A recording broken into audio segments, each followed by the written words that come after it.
there's a long time between 1911 and now. In terms of the challenges which are emerging now, it's not everything happened in the October last year. There were so much things. So if you can give us a lesson of history on how the things have evolved on both sides, or all sides, not just both sides, or many sides. If you can just elaborate on that area. Absolutely. And despite my background, I will try and take the most balanced approach to sharing that with you. It all starts when Jewish people in Europe were having faced centuries of anti-Semitism or Jewish hatred. Intellectuals among them saw the need to establish a safe haven for the Jewish people, which meant having a state for them. And one might think, oh, what's wrong with Jewish people having a Jewish state? French people should have a French state, Chinese people should have a Chinese state, so on and so forth. And where Palestinians see this is that our issue is not with the idea of Jewish nationalism. It's more so its implementation. When Jewish people in Europe wanted to establish a state for themselves on top of historic Palestine, they understood that in order to create a Jewish state, it requires creating a Jewish demographic majority on the territory that it wants to establish this state. At the time, the population ratios of historic Palestine were 8% Jewish and 92% non-Jewish, Christian and Muslim mostly, with some other minority religious groups. This caused a lot of anxiety within the local non-Jewish native-born inhabitants of the land at the time, and raised questions and anxieties around what that meant for them.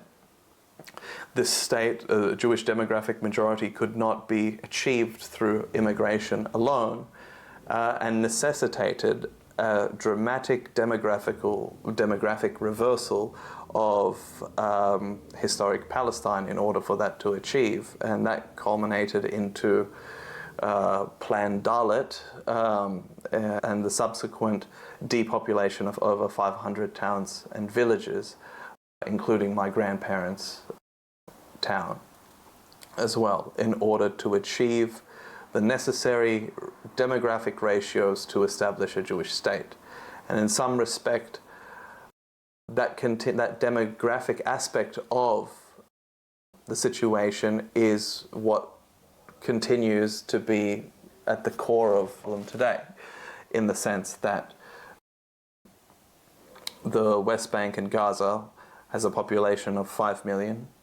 There are 2 million Palestinians with Israeli passports, or otherwise known as Israeli Arabs, within the borders of the state of Israel.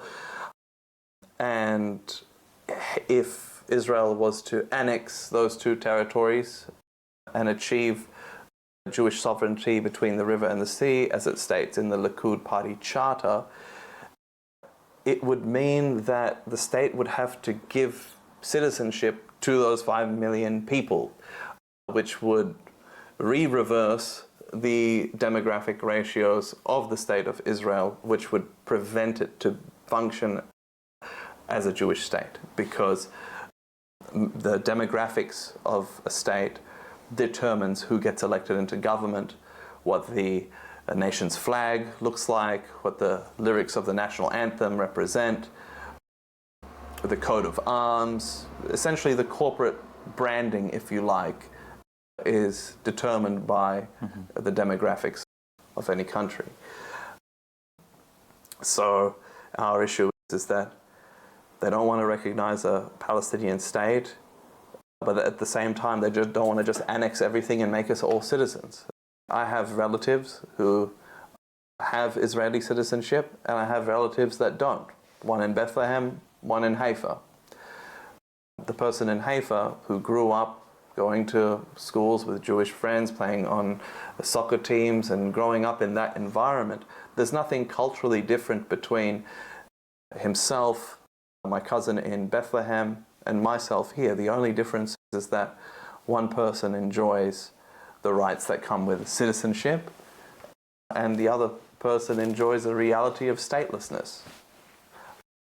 And that, perhaps you were going to lead this to the next question, but that is what the key issue is that there are 5 million stateless people between the river and the sea, and the longer that continues, the more it fuels people to fall into these extreme ideologies.